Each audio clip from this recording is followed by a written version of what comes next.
just a follow up to that, and it is, and I'll toss it back to the panelists. I know that there are, we've had comments around the survival rate of individuals who do contract COVID. And so the feeling is, or the sense is, that if I don't get the vaccination and I contract COVID, my chances of survival are quite high. I know we talked already about some of the long-term impacts of COVID-19 infection, but I think that is one of the things that we're hearing, is that the chances of survival are quite high.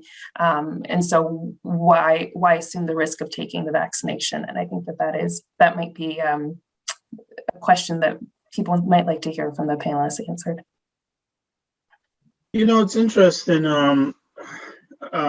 When we take vaccines, it's important that we recognize that we are protecting ourselves, but we're also protecting our loved ones. We're protecting people around us.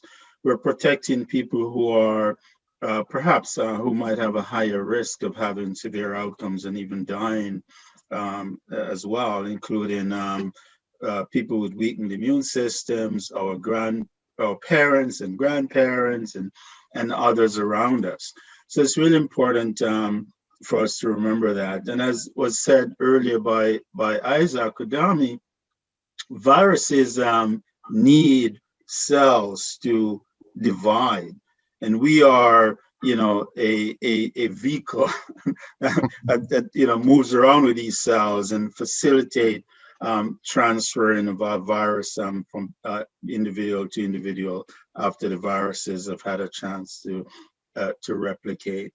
So we're not only just protecting ourselves, we are protecting our loved ones, and I think that's really important for us to bear in mind.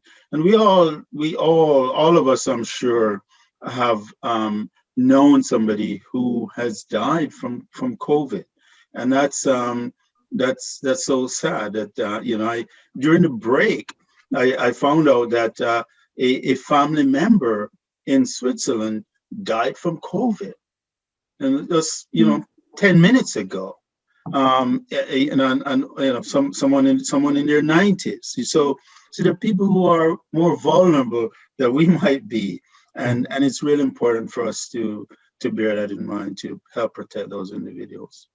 And as I come in here, I think Dr. Kenti alluded to it.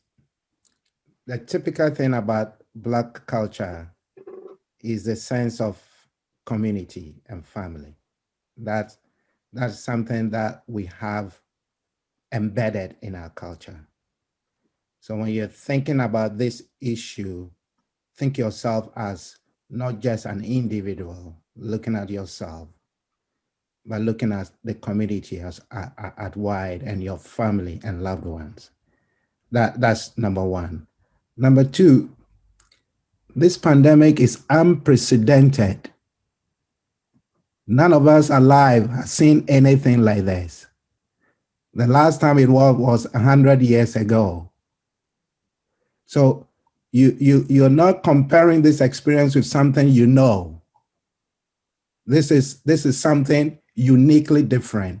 When has nearly 600 people been admitted to Ontario ICUs for a singular infection? It's never happened before. So for those who might think that, oh, I will go through the natural infection and I will bet my luck and survive it, even though now we know that when you get the infection, you may have long-term effects as well that could affect you. I don't think that risk is worth taking if you consider taking a vaccine that is controlled. Yes, a few side effects because your immune system is going to respond. And then the bubble that you create around those you love, those that your mother, your auntie, somebody you have contact with, who has a much higher chance of dying from the infection. I think taken all together, we should really examine the facts, the evidence, and that's what this task force is trying to do. That is based on science, not on some conspiracy theory that somebody's propagating. But this is the time to ask the questions about the science, so that in the end, you'll be assured of the evidence, and you will take your role as member of a community, a family member, and make a firm decision that you're going to be part of it. Lastly, one thing I've noticed about a lot of information on social media, they criticize the vaccine and how it's been developed, it's been rolled out, but they offer no solution. They don't say, so in light of that, we should just let things go. That can happen. And that's why Ontario is shutting down.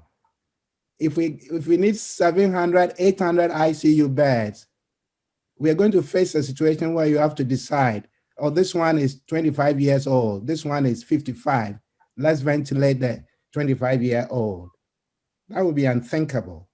So not offering a solution, but destroying everything that is going on. I think when you hear that from people, just politely ask them, so what do you propose in its place? What should we do in light of what we are facing? And I think one can have a reasonable discussion there. And ultimately, you realize that they have no real solutions for us, because this pandemic is unprecedented. We haven't faced a thing like that since 100 years ago. You know, Zeb, Isaac makes me remember when we were preparing for what we thought was the great pandemic of influenza occurring, and we were doing a lot of preparation in the 1990s, and in fact in the 1980s as well, late 80s, when I was still in training, and then 1990s. And we were preparing for the great pandemic. One of the things that we rehearsed was, what would we do if we had only one ventilator, and we had a 20-year-old and we had a 50-year-old? And when you think about that, and we all said, oh, well, that would never happen. And we're now 2021, and we're pretty close to that. And so that's painful. I had no idea when we were going through these preparations, and Isaac, you'd have probably gone through this as well. We had no idea that we would come very close to that type of scenario. So when I hear people not wanting to be vaccinated, I think of exactly what Isaac has alluded to, and that is difficult choices when resources are limited to keep people alive, especially in the setting of intensive care. Thank you. Those are great responses and great, great food for thought for those who are considering whether or not the vaccine is right for them, the pros and cons, and what they really need to be thinking about when making that decision.